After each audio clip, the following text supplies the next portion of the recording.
Good evening, friends. You are listening to Jatin Verma. Let's analyze the editorials of the day, 16th of May 2017. Let's have a look at the quote of the day first. It is by Gandhi ji. He says, "Be the change that you want to see in the world." So, my dear friends, here the point is that if you think that the step that you are going to take is a positive step for bringing the betterment in the society, no matter howsoever small the step is, you should proceed ahead. You should not stop yourself thinking that what will happen if I do this. Maybe, take the example of Gandhi ji. He was thrown out of the train in South Africa, and that incident so moved him. That was a kind of preparation for him to come here in India and wage a battle for independence of our country. So one small step could lead to such a big change in the entire world. You can never imagine. Maybe that first step could be the beginning of it, just a beginning of the biggest change that you want to see in the society. Don't hold yourself back. Just move ahead and do whatever your heart says. That is it. Moving ahead on this positive note, coming to the editorials, we are going to discuss this editorial lead article that is on triple talaq, not fundamental to Islam. We are going to discuss only relevant parts, and we are not going to enter the nitty-gritty of religion called Islam or anything related to that. Again, this article also we are going to discuss comment section, putting a global price on carbon. Then coming to this page, timely refresh these editorials, WPI and IIP, that is Index of Industrial Production, and IIP, WPI, that is Wholesale Price Index. We are going to discuss that as well. Off the road. This is related to China's Belt and Road Initiative and India deciding not to attend it. So India skipped the meeting that was held on 14th and 15th of May in China, Beijing. This is there. We are going to discuss this article, The Public in Public Health. These are all the editorials that we are going to discuss for the day. Now coming to this lead article, a case of misplaced priorities. Why? Supreme Court, which had asked for a registration of a PIL, public interest litigation, in October 2015 to be put up before an appropriate bench. So Supreme Court itself chose that a PIL be filed in this case. Without anybody filing the PIL, Supreme Court got it registered as a PIL.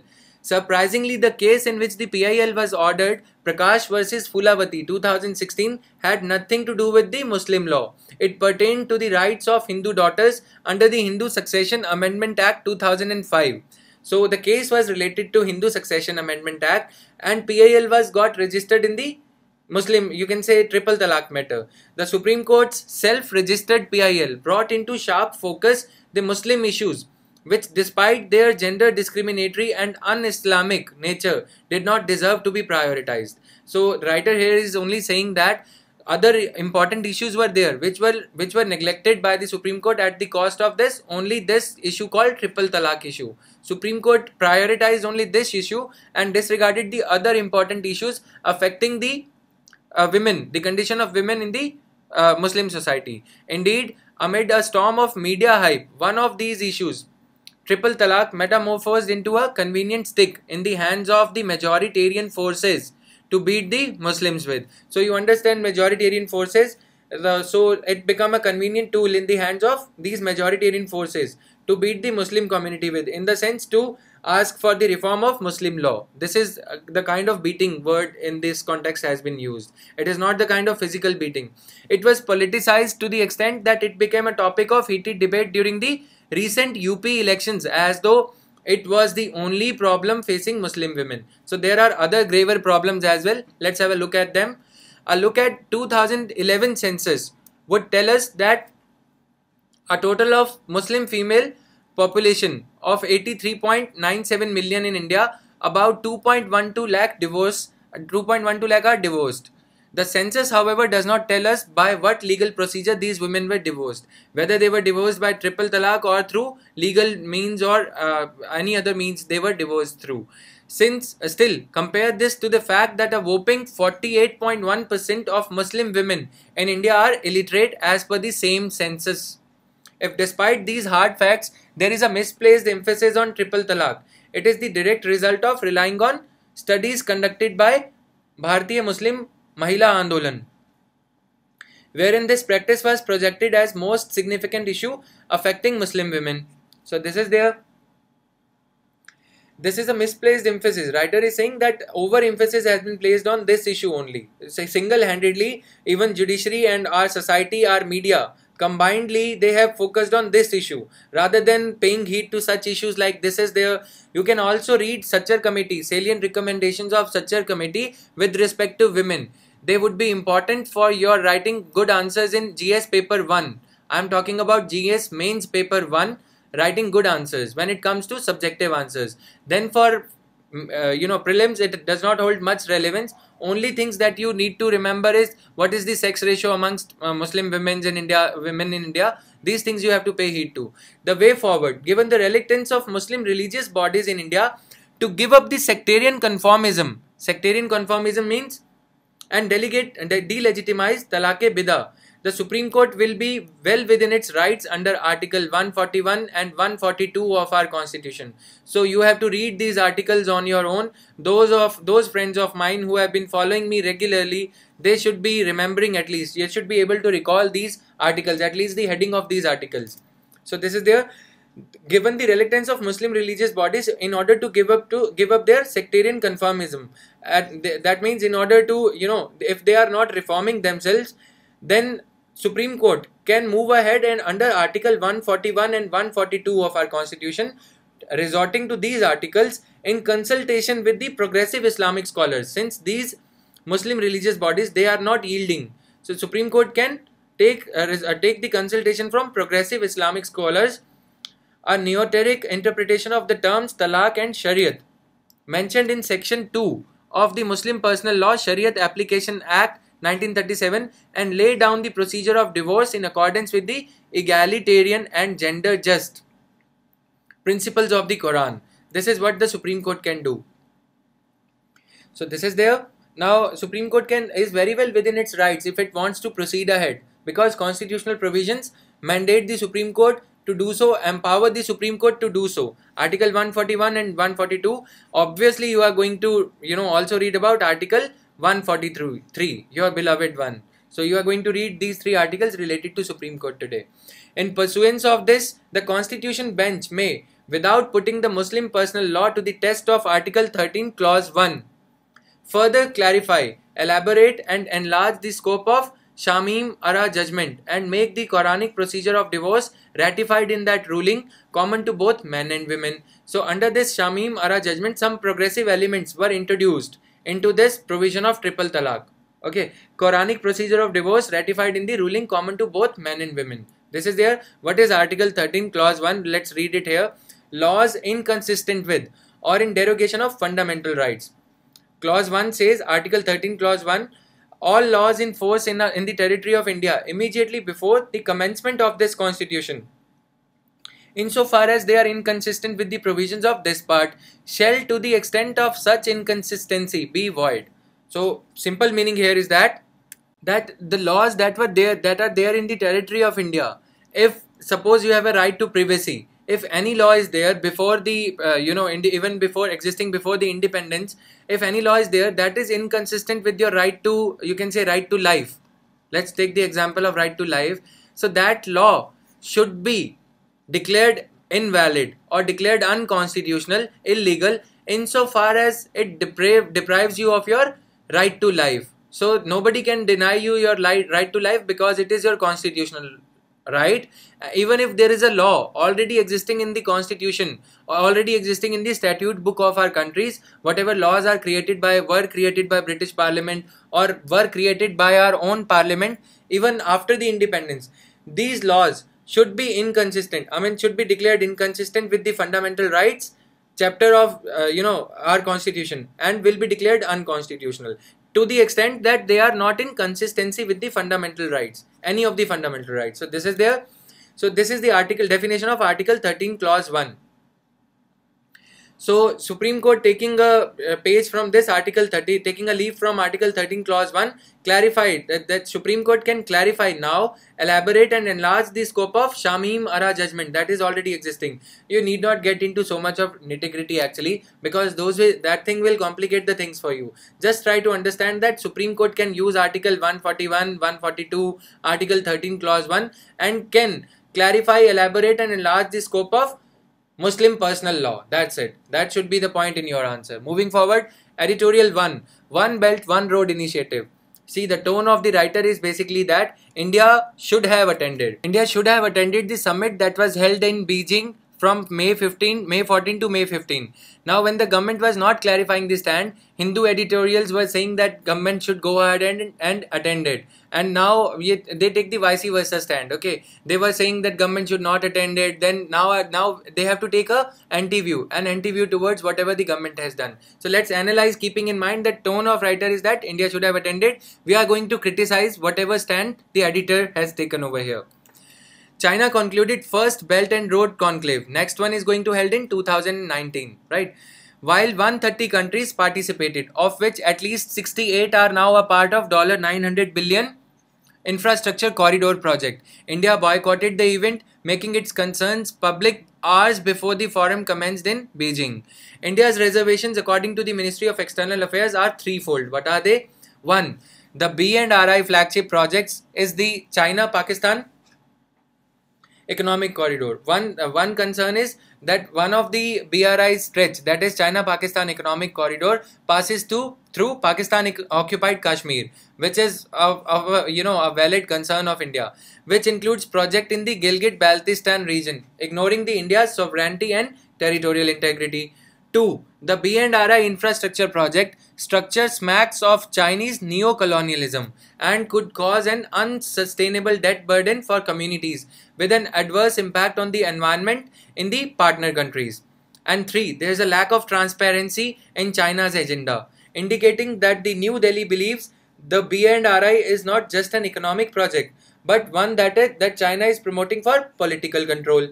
That is, second thing they are saying, that now China is giving soft loans to these countries like Bangladesh, Myanmar to rein them in, to rope them in, to join the project. Okay, to make it lucrative for these countries to join this project. Once they will join this project, India says that they will be under a debt burden. They will be indebted to China, financially indebted to China for whatever loans China has lent to them. Then China, using these loans, can arm twist these countries to extract favorable terms for whatever projects are there. Like now, what is China doing? It is saying to Sri Lanka that give me 80% stake in Sri Lanka's port of Hambantota, which China is developing. One of the Chinese company is developing that port, and 99 years lease has been taken by China for just $5 billion. It is just because 99 years. Can you imagine the world after 99 years? You and I won't be there, and just $5 billion. So this is pretty less an amount considering the strategic location of Chinese port of Hambantota. So again, another project is there, Meetson Dam in Myanmar, that is built upon that is being constructed on the Sitwe River. Now out of that dam, whatever electricity would be produced, China will be taking away 90%. There is nothing less than 80%, 90%, 80%. Every time China will be extracting that. Okay, so this is there. Now India is saying, now so there is no financial burden as such.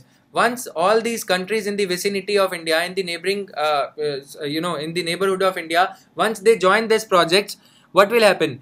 They will be, arm twisted by China to, work against the concerns of India. In short, if we can say that, to allow China to deploy warships or other things like that.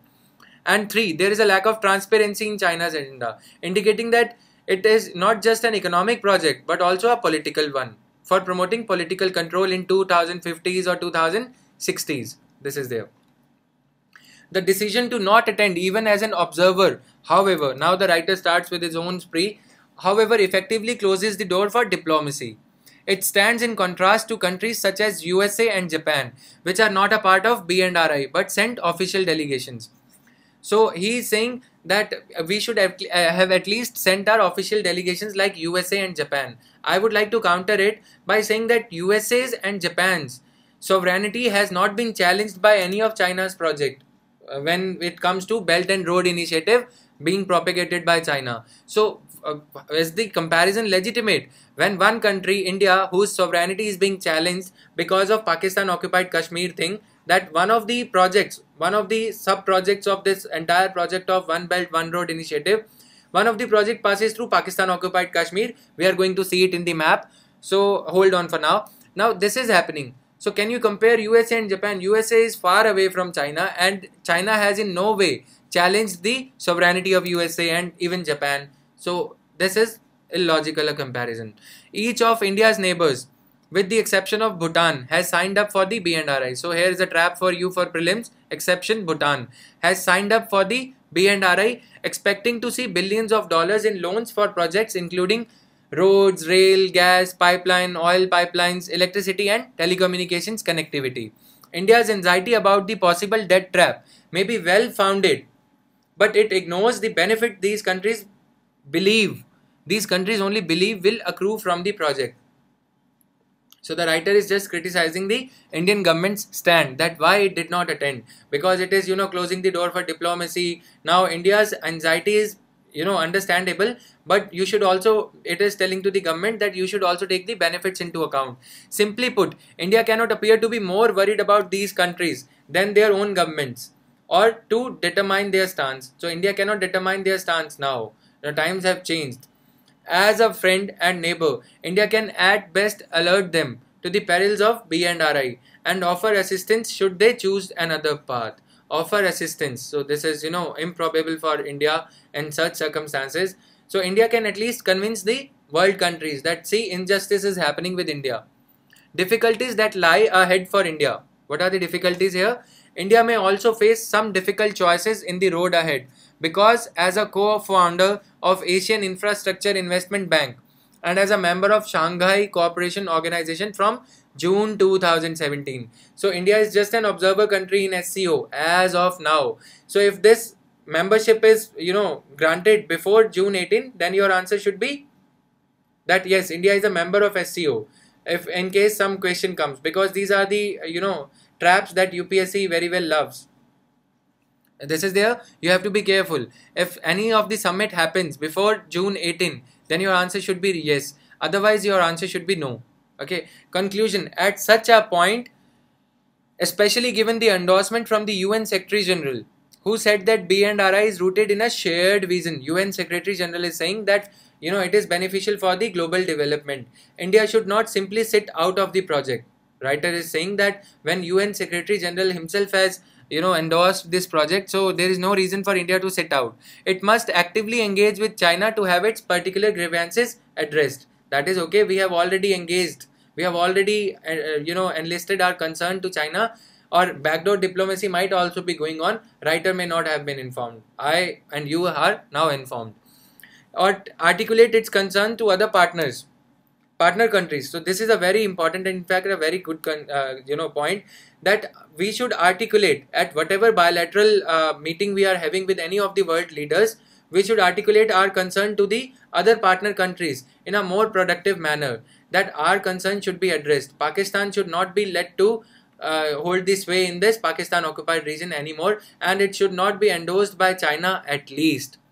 And take a position as an Asian leader, not an outlier, not as an outlier, but in the quest for more connectivity. India should be a leader as a for the connectivity in South Asia, and not as an outlier, because by skipping this meeting, India has become an outlier, defying the trend, the world over trend, that all the countries, 130 countries, are joining the China and we are sitting out. So that doesn't speak well of a country like India. Now our own point is that, see, whatever they are saying, writers are saying, we are pursuing in a different path. We are not sitting out. What we have done is, we are pursuing the course with Russia, that in another project called India-Russia North-South Corridor or International North-South Corridor, what we are doing, we are making you can see this line in the red, we are following this trajectory to reach to the countries of Central Asia, target the countries of Central Asia like Kazakhstan, Uzbekistan, Tajikistan, these countries. And on the other hand, on the left hand side, you can see European countries. So we are making this connectivity route. So this passes through Iran, then Azerbaijan, that is capital Baku is here, then entering Russia, then finally Europe. So this is and even we are taking a turn towards Turkey as well, by passing the countries like Azerbaijan, then Armenia, and then Turkey. So this is the route that will, substitute this route of Suez Canal. This is a longer route, as you can see in the line blue, through the line blue, that this is a longer route, approximately 40% longer. So this is the advantage that we are going to have in terms of our goods reaching Russia, and Europe, and then Central Asia. So this is our point, guys. It is not mentioned in the this editorial. Don't search for it. Moving forward to definition and understanding of WPI. Why is it important? Because we talked about an editorial. The editorial, which literally is called an editorial, we can have a look at it. This is the editorial. To understand this editorial in a better way, we need to first understand the basic difference between IIP and WPI. Basic meaning of them. So this is their wholesale price index, represents the price of goods at a wholesale level. Wholesale stage, that is goods that are sold in bulk and traded between organizations instead of consumers. So if you buy a cold drink from your nearby grocery store or nearby confectionery store, so this confectionery person, he buys it from some godown area, or you can say the wholesaler. Wholesaler sells, you can say, cold drink bottles in terms of thousands. So he buys 1,000 bottles, and then this price is whatever cold drink you buy at 35 rupees, the price at wholesale level is just 30 rupees. Wholesale price index captures the inflation, captures the prices of commodities at this level, not at the retailer level. When we talk about retail inflation, it is called consumer price inflation. Consumer level inflation, when we talk about CPI. WPI is wholesaler price inflation. Wholesaler price index. Okay, so this is there. This is the difference. Now pretty easy it is to understand. IIP denotes the growth in various sectors of the economy, entirely different from WPI, but the difference will be relevant. Understanding that we are going through will be relevant in the subsequent section, including mining, electricity and manufacturing. All these indices for the countries should have same base years.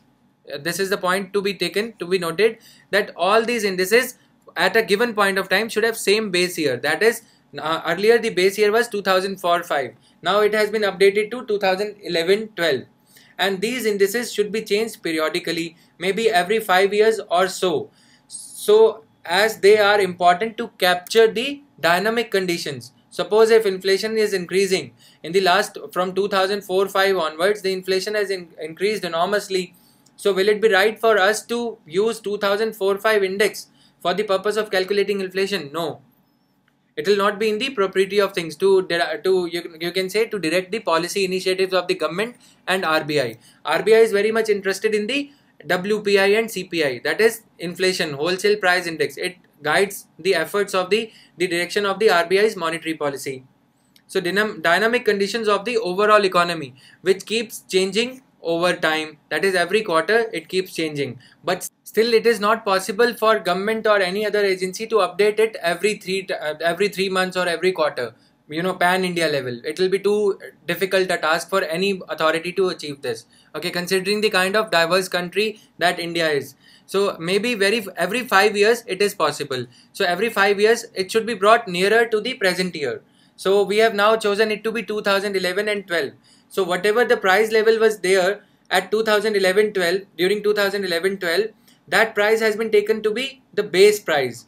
On the basis of that base price, suppose the base price is 100. On the basis of base price, during 2011-12, this was the price.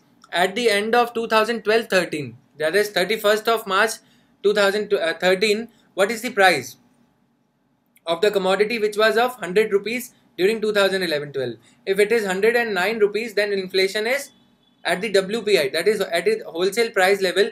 If that commodity is today on 31st of March, you can say, selling for rupees 109, then the inflation is 9 rupees.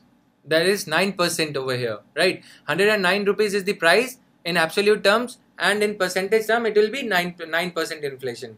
So that is why this has been brought nearer. Coming to the index of industrial production, is an index which helps us understand the growth of various sectors of Indian economy, such as mining, electricity and manufacturing. IIP is a short-term indicator of industrial growth till the results of annual survey of industries is available and GDP data is available. So they are available a little later.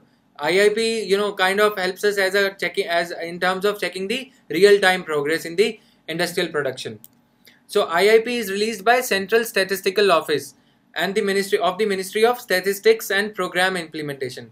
The current IIP basket covers 682 representative items. So this is the weight. This is all factual knowledge for you to mug up. Literally mug up, yes. Editorial 2. Coming to the editorial now, that was the basic detail that I shared with you.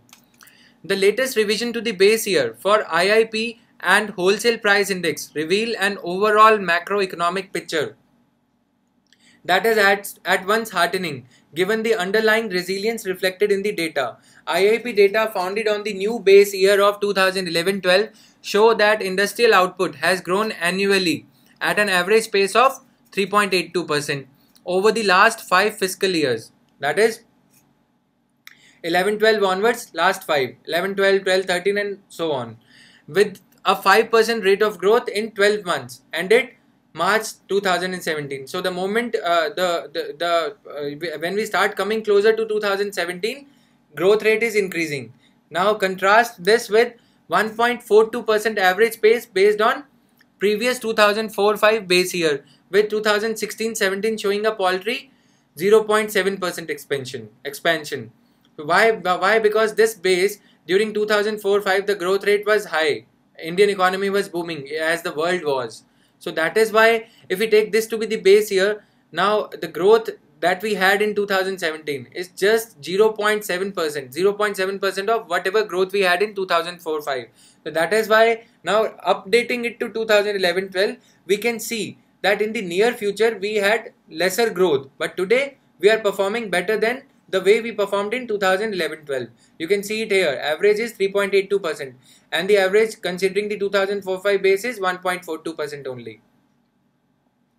It is clear that change in base year with accompanying changes to weights of component sectors, that is manufacturing, mining and electricity, and restructuring of individual sector constituents. As we saw in this slide that restructuring is happening. Mining, now 61 items are there. Okay, and weight has also been changed. Earlier electricity weight was, manufacturing weight was 75.53. Now the weight is 77.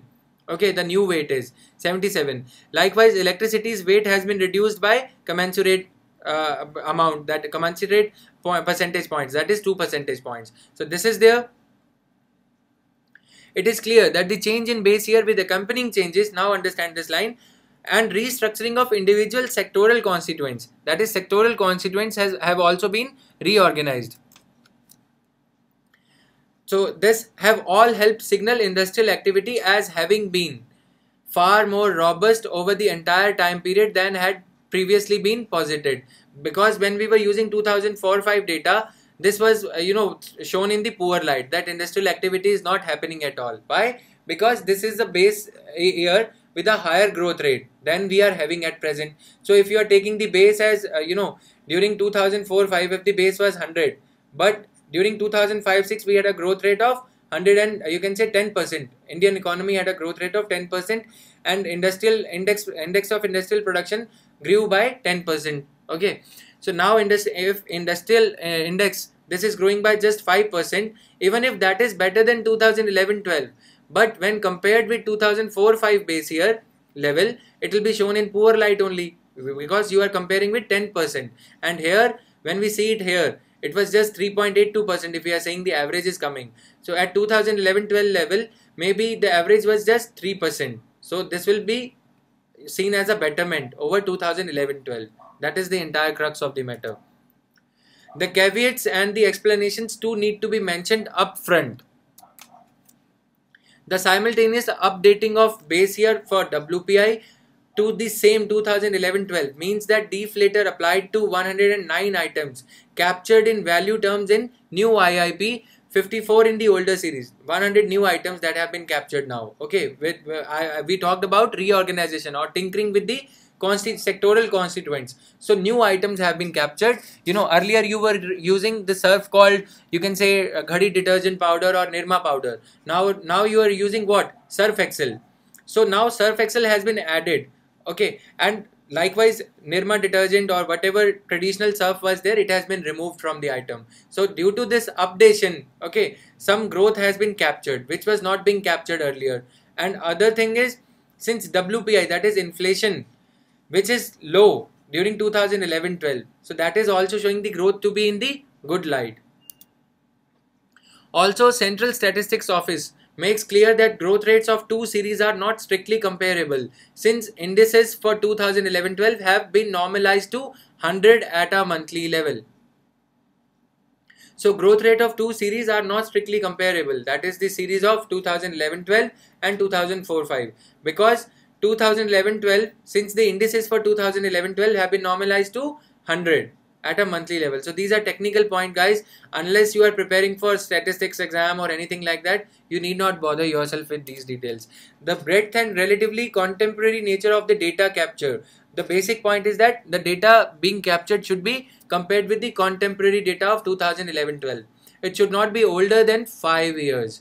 This is the only point you need to remember. And I have explained you the difference that if we take 2004-5 as the base year, then what kind of problems do we face? Because might be the growth rate in 2004-5 and the subsequent years 5, 6, 7, 8, 9, 10 may not be truly, comparable to the growth rate that we have seen after 2011-12. So we should move towards take a clue from the recent years rather than a decade ago. That is in case of 2004-5.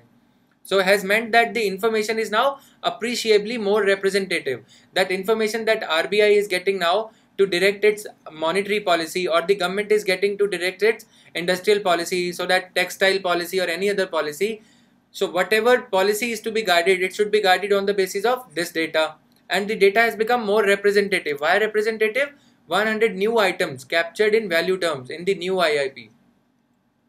Earlier they were not. Surf Excel like items that are new to the list were not being captured earlier. So that is why the list has become more representative. It also represents the new items.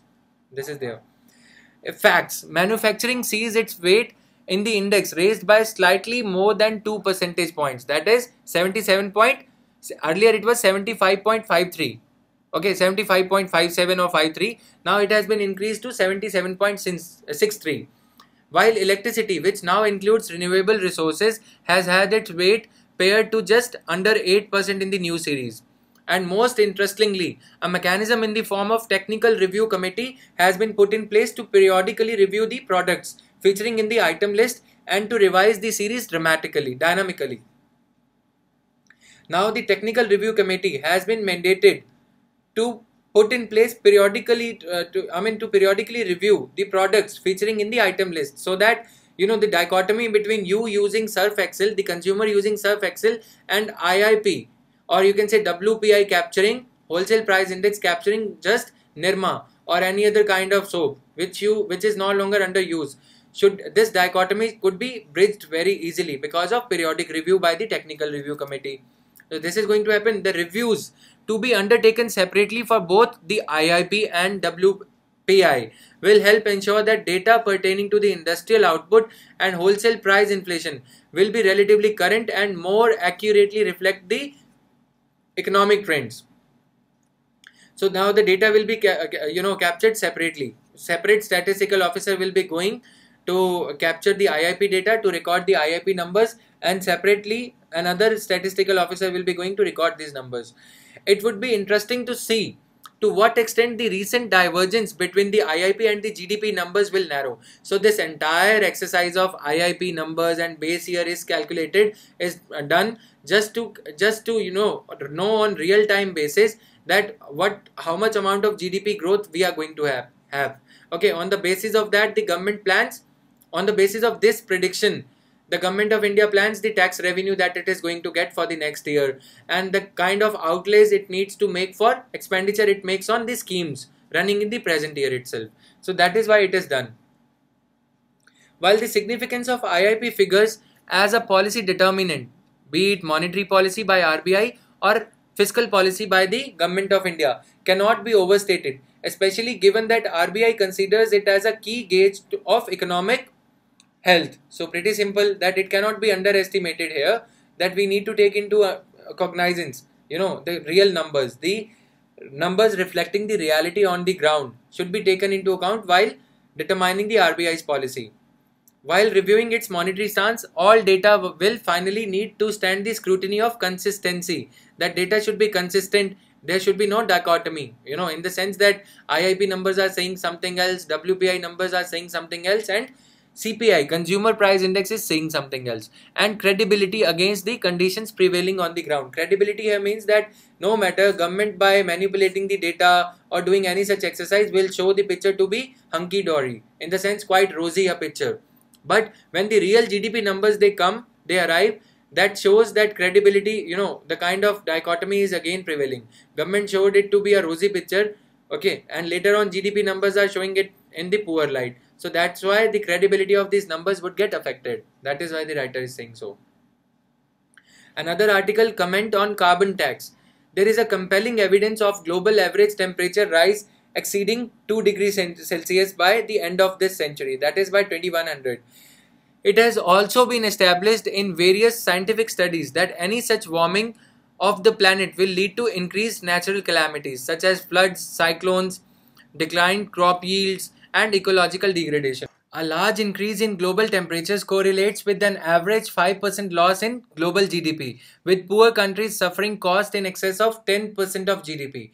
So the writer is saying that the loss of this climate change would fall more on these developing countries and poor countries.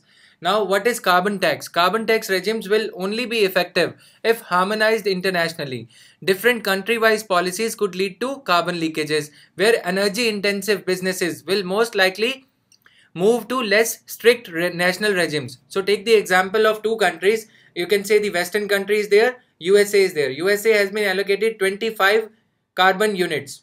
That is, they can create pollution up to 25 units.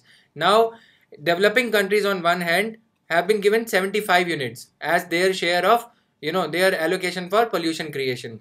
Now, if there are just 25 units, the so-called pollution creating companies or industries, they will move to these countries because of the fact that there are 75 units. So the per unit price will be cheaper in this country, in these developing countries. Take the example of India even. So that is why they are saying that this should be harmonized internationally, and the best way to harmonize, he says, is carbon tax. We will see it in the subsequent section. Harmonized carbon tax hold advantages over quantitative limits imposed through governmental control and regulation. Quantitative limits, as we took the example of this 75-25. 75 is the quantitative limit to create, the unit limit to create pollution. That is their allocation. That is, it is up to this level that they can, say that they can exhaust the smoke from their industry, from chimney, or whatever way you want to understand it. First, a carbon tax. Now they say this harmonized carbon tax hold advantages. How? First, a carbon tax regime avoids the problem related to choosing a baseline. In a price approach, new natural baseline is a zero carbon tax. So let's understand it in a wonderful way. Kyoto Protocol is there. Which baseline to fix? 1990, 2005, 1995? That is a debatable topic. That is what these countries are not agreeing to. They want to shift the date to 2005, and they have been successful also. 1990 level, if we go back to this level, then it is advantageous for developing countries. Whereas if we switch to 2005 level, it is advantageous for developed countries. So this baseline thing is again a problematic thing, as we discussed in our issue related to CPI, the previous editorial, CPI WPI. The natural baseline is a zero carbon based tax. If we take the tax approach rather than the quantitative approach, what is the best way? The best, the baseline is any industry which is not creating any pollution, zero carbon tax. Any company which is creating a lot of pollution, lot of carbon tax it has to pay. As simple as that. Second, a carbon tax policy will be better able to adapt to the element of uncertainty which pervades the science of climate change.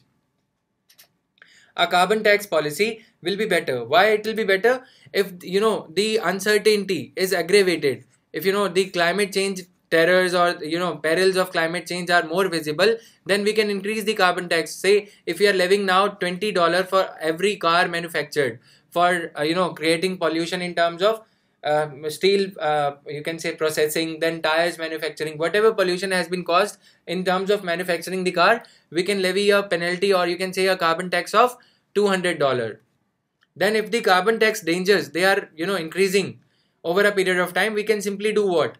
We can increase it to $500. For every car that you are going to buy, you have to pay a carbon tax of $500. So this is the way to implement it. Take for example the quantitative limits. Can the quantitative limits address this phenomena of uncertainty? That is the element of adapting to element of uncertainty. Quantitative limits won't be able to do this. with this much of flexibility in terms of increase or decrease in the carbon tax. Quantity limits on emissions are related to the stocks of greenhouse gas emissions, while the price limits are related to the flow of emissions. Stocks means if you are having 75 units, you can exhaust it completely. Okay, no matter whether you are injecting any kind of efficiency or not. And in terms of, if we talk in terms of tax, price limits, that is the carbon tax, then it is related to flow of emissions. If any company is creating more pollution, more emission, then more tax. So it is related to flow. Here it is related to stock. You have already have been given 75 units, you can exhaust it. So this is a kind of debate that writer has indulged in. This is a debate which is favorable to the advanced economies, the Western economies. Why? Because if you see here, what is happening? These companies with the flow of emissions, they can, if they are creating more pollutions, they can pay more tax. So this is more advantageous for whom? The developed countries. They are ready to pay more, because if they are manufacturing Apple device, they know they will be able to sell it at 1 lakh rupees tomorrow, but they just want to create it. But quantitative limits, they just restrict them that beyond 25 units USA cannot go, because this is the maximum limit. 25 units are allocated quantitatively to USA. Whatever industry is there, only 25 units are there, or 25,000 or 25 lakh, for the sake of convenience 25. So they can create only as much pollution. But if you replace this system with the tax thing, what will happen? USA will be able to pay for whatever pollution it is creating. So it is just like saying that a rich has got more right to create the pollution, whereas a poor does not have, because poor people, they won't be able to pay for it, so they cannot create the pollution. So this is a pro-Western society debate that we are indulging, Western economy debate that the writer is making us involved into. From this uncertainty arises another complication of price volatility, which is the third reason why carbon tax policy is likely to cause less volatility in the prices of carbon emissions. Now the writer is saying that, see, if just 75 units are there, if the pollution already reaches the level of 60 units, now price volatility will be high after the 60th unit. The price, you can say, at the first unit was just $100. Now the moment we reach the 60 units, the price will be $1,000, or you can say $10,000 for every unit any company, any industry which is creating pollution wants to buy. So this is better, no? You should penalize the higher pollution. Any company which is buying 60 units altogether, any country, we take the example, if any country is buying altogether 60, exhausting all the 75 units, so they should be paying more to the developing countries. They should be buying from the developing countries. That should be happening, right? Either ways, developing countries should be able to benefit by, in terms of charging for the carbon units, or in terms of creating more growth on their own in terms of quantity that they have been allocated. So this is in terms of favoring the developing countries, quantity limits. Fourth, quantity limiting policies are often accompanied by administrative arbitrariness and corruption through rent seeking. What is it saying? Suppose if the government of the day or the administration is wanting to extract some rent money from the tire manufacturing company, so they will say tire manufacturing company will pay a unit price of 15,000 for every carbon unit that they want to buy out of 75 lakh units that India has been allocated. For now, if they want to give advantages to some industries, let's say brick kilns are there, they are also creating pollution. The government will arbitrarily decide, the administration will decide that for brick kilns, since it is a housing sector and giving other reasons, they will justify that brick kiln supports many laborers, many man-day laborers. So what should be done? For every brick kiln, for every one unit, only 1,000 rupees per unit. Consider the arbitrariness: 15,000 for tire manufacturing and 1,000 for brick kilns. So this is the kind of arbitrariness that quantity limiting policies could inject into the system. Whereas if we take the carbon tax, it is a uniform tax that can be imposed. So it will increase according to the level of pollution, it will decrease according to the decrease in the level of pollution being created by any company. This sends off negative signals to investors. In a price-based carbon tax, the investor has an assured long-term regulation to adapt to and can weigh in the costs involved. So this is there. This sends off a negative signal to the investors. So companies coming from USA, setting up manufacturing base for manufacture, or you can say from Europe, they want to set up industrial plants in India to manufacture cars. BMW, Audi or other companies are there, they want to set up shops in India. Now it will be a disincentive for them. Do we really need these swanky cars when we are already suffering from pollution? We don't need, so we are least bothered about negative signals to investors. This is criticism from my side. In a price-based carbon tax, the investor has an assured long-term regulation to adapt to and can weigh the costs involved. So this is a good point, that you already clear the picture to the investor that in our country, if you are going to manufacture cars, we are going to charge 25,000 rupees for every unit of carbon that you are going to buy from the government. So this is, a picture is already clear. But in this case, quantity limiting policies, the moment 75,000 limit is approaching, the government will do what? Government will increase the price per unit. So this will be arbitrary, in the sense, on the basis of government's own fancy, this will be done. But here there's a criteria. Price in the case of carbon tax will be predetermined. Address issue of equity, the most contentious issue in any international negotiation on climate change mitigation, either at the level of WTO or at United Nations Framework Convention for Climate Change, has been the issue of equity between high income and low income countries. So low income countries, as we discussed, they are wanting 75 units, just to give you an example, but they are not satisfied. Developed countries are not satisfied with 25 units. So that is why the contention is there. The price-based approach in the form of carbon taxes makes it easier to implement such equity-based international adjustments than the quantity-based approach. Makes it easier to implement such equity-based international, the carbon tax international adjustments. If any country is not able to, meet its own these commitments under Kyoto Protocol and any other UNFCCC like framework, so they can buy the units from other country, the developing country or the poor country, at a predetermined tax rate. Finally, the carbon tax will essentially be a Pigovian tax, which balances the marginal social costs and benefits of additional emissions, thereby internalizing the costs of environmental damage. Public transport versus private transport. You can take the example of this thing. So essentially, a Pigovian tax, let's first understand the meaning of this thing. Pigovian tax is levied on any market activity that generates negative externalities, costs not internalized in the market price. So let's take the example of private transport in our country.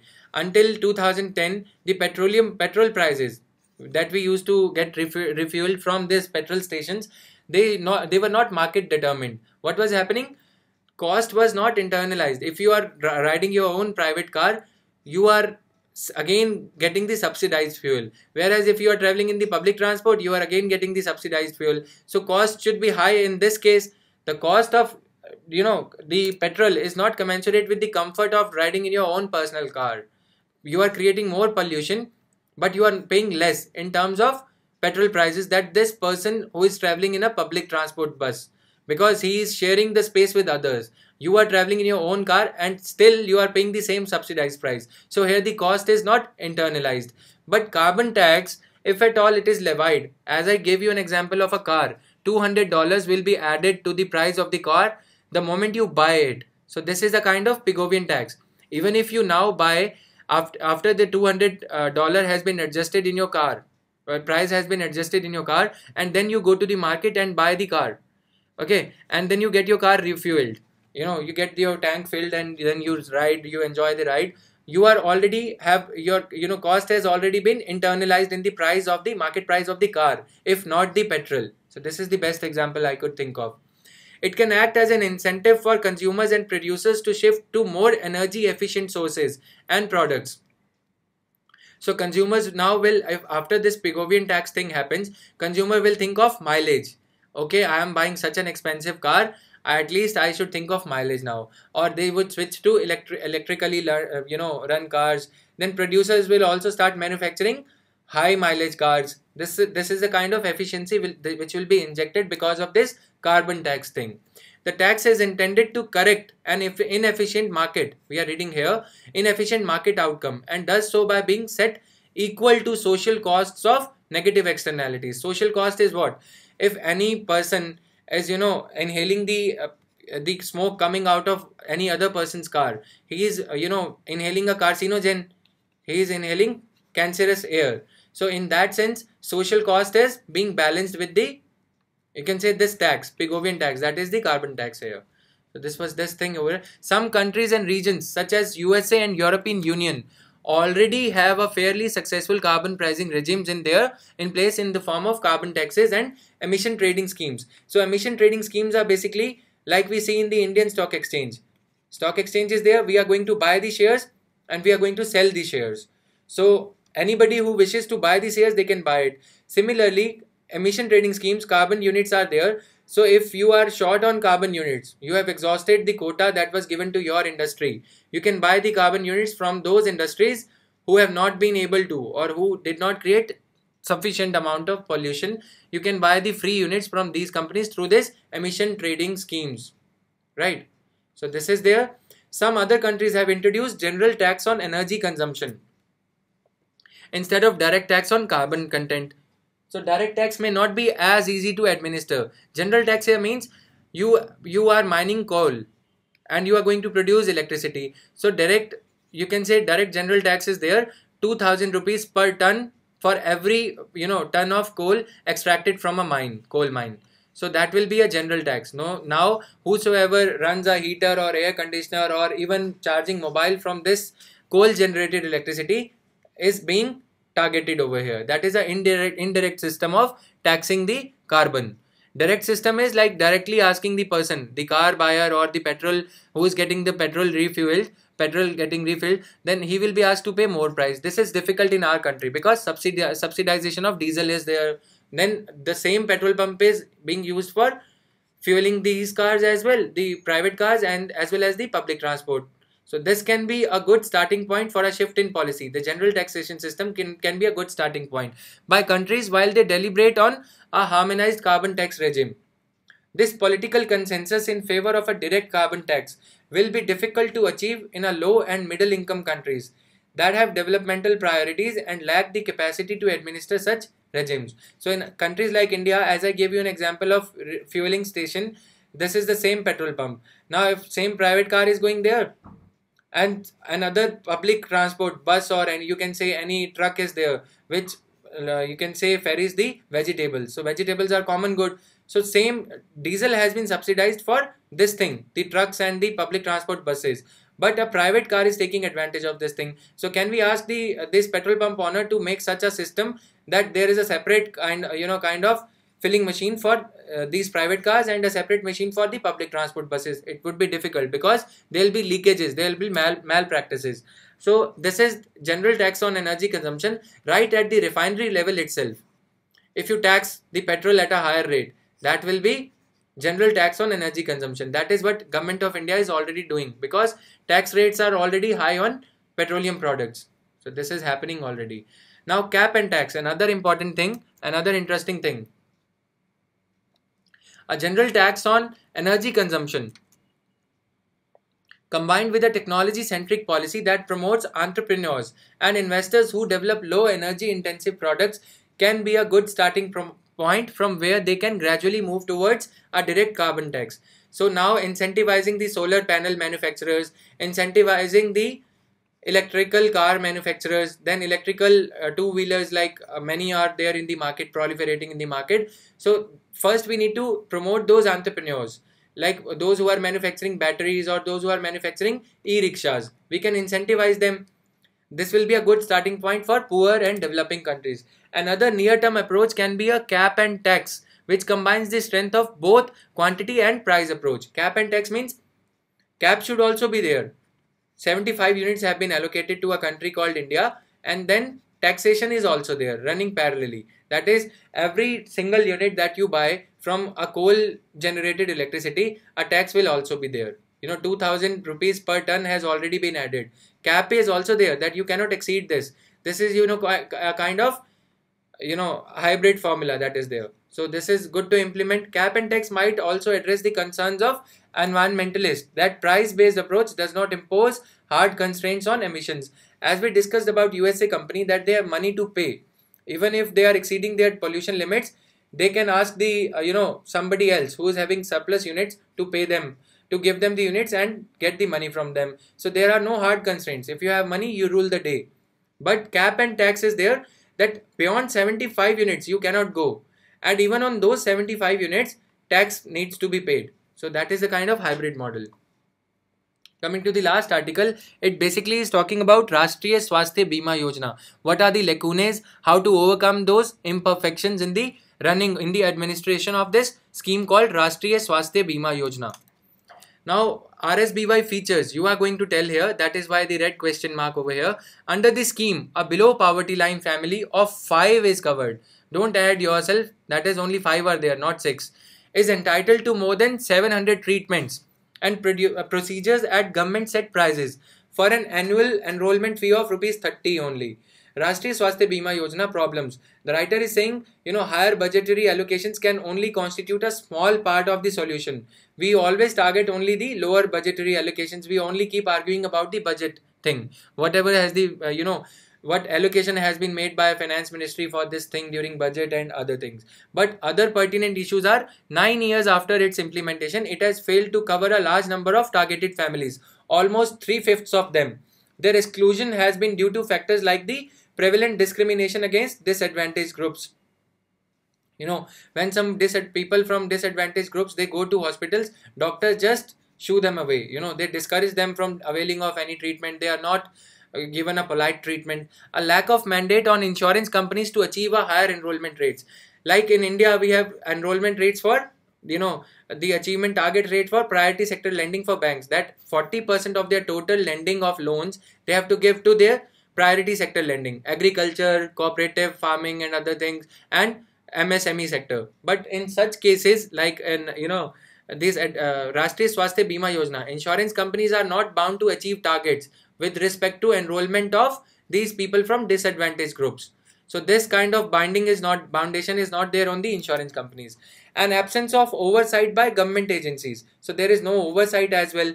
The ministry should be having somebody, some field agency to have an oversight over these government agencies. That is why the problem is occurring. As to treatment is not commensurate with the kind of, the government, the expenditure the government is incurring.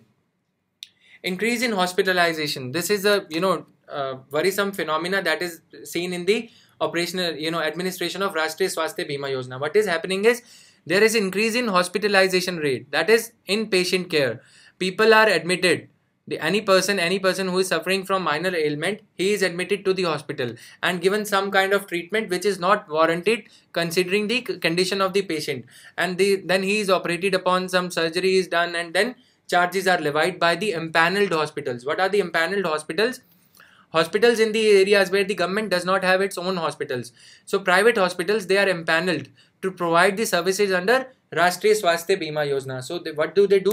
They commit false surgeries which are not required and then charge from the government the fees that this and this treatment has been done on this person.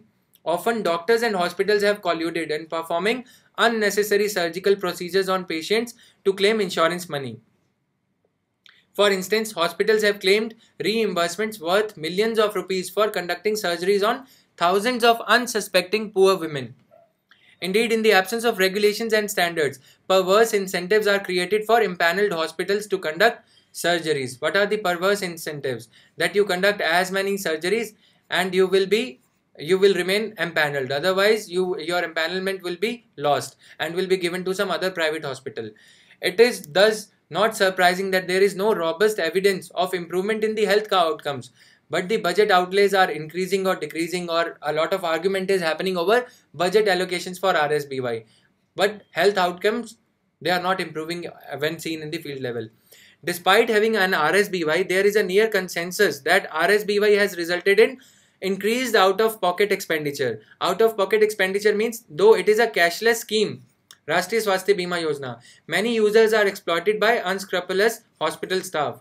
Suppose a patient is admitted, he said a major surgery is to be done and a minor surgery is to be done. And then he is, befooled that major surgery is covered, that the surgery worth rupees 30,000 is covered. But surgery worth rupees 5,000 is not covered. So a patient is operated upon for this surgery as well, which is not warranted, which is not even required. But just to extract extra 5,000 money, hospital staff indulges in such malpractices. That is what is leading to higher, increase in the out-of-pocket expenditure after the launch of Rashtriya Swasthya Bima Yojana. See, a well-devised policy which was targeted to reduce the out-of-pocket expenditure ends up increasing the pocket expenditure from the patient's pocket. So this is the tragedy. So these are the kind of problems that pan out at the field level. No matter howsoever well a policy devised at the top level, at the bureaucratic level, it performs in this way at the field level. So this is another thing. Moving forward, solution. So solutions are there. They are not discussed in the editorial, this news article. I have created on my own. So if you like them, you can incorporate them in your notes, or if you don't, you can just simply discard them. No issues. Now, social health groups. You must have heard about self-help groups. Social health group. There is a need to bring public back into the discourse on public health to highlight its present culture. The conversation needs to move beyond top-down approach, specifying the budget allocation and administrative and technical efficiency. So this thing is given in the editorial, only the second point onwards. First point was given, so I started off with second, third and fourth. So this thing is there, technical efficiency, people need to be brought back into it. Social health groups can be created, and these social health groups, they will keep a check on these hospital staff as to what is happening. So these people could be retired doctors of repute, of proven integrity. Retired state medical officers could be roped in, and a social group could be created out of that. Post-treatment surveillance teams. Database of persons treated should be maintained, their phone number, their familial details, and post-treatment surveillance teams should be sent, or this person who has been treated upon should be called back and should be inspected, in the sense that whether the treatment, as has been mentioned in the documents, in patient documents, whether that treatment has really been given or not, so as to verify the insurance claims. Complete no to private hospitals insofar as RSBY insurance claims are concerned, because these hospitals, private hospitals, a lot many complaints have come. What do? In worst cases, they take out the kidney from the patients, and then they sell off the kidney. These rackets have been found to be running. Now, of course, because of extra vigilance and extra check by the government, these practices are under control. But still, in far-flung areas, they might be happening. So that is why private hospitals should not be empaneled, and at least primary health centers should be created in their place. Awareness drive among beneficiaries. A proportion of RSBY budget should be set aside for information dissemination. Suppose total 2,000 crore is there, or 20,000 crore is there, whatever the amount, 450 crore is there, 6% should be left for information dissemination through various news channels, AIR, FM radio, newspapers, to get people to know about the features of the scheme. That is, people in far-flung areas, they should be able to know about the features of scheme, and they should be made aware that if any hospital staff asks any kind of fee, despite the patient having patient showing the RSBY card, so that information should be given and toll-free number should be created out of this 6% budget allocation. Out of total budget of 500 crore, 6% should be spent on this, maintaining this tele facility, IVR facility should be there, so as to help out these patients, these gullible, unsuspecting patients. Usage of technologies like telemedicine to get approval for high-end treatments from district or referral hospitals. Suppose any primary health center is there, or private hospital is there. Private hospital, in case it is going to conduct some high-end surgery or higher treatment is being given to the patient, so this district hospital or referral hospital, it should first ask, first give the permission. Private hospital should first seek the permission through telemedicine that this and this surgery needs to be done or not. If at all there is a need, then district hospital should approve it. Only then should the patient be, treated upon. So this was all in today's newspaper analysis, guys. You can follow me on my Quora, profile. Ask me any question, whatever doubt you have regarding UPSC preparation. You can also like my Facebook page so as to stay updated with any kind of news, editorials or Economic Times editorials that I share over there. PDF link will be shared on the Telegram channel itself. It is now active because, this was posted in the evening. So now you can get the PDF for this video discussion right on the Telegram channel, for which the link will be shared right below this video in the YouTube comment section. So thank you guys. Have a nice time ahead. Goodbye.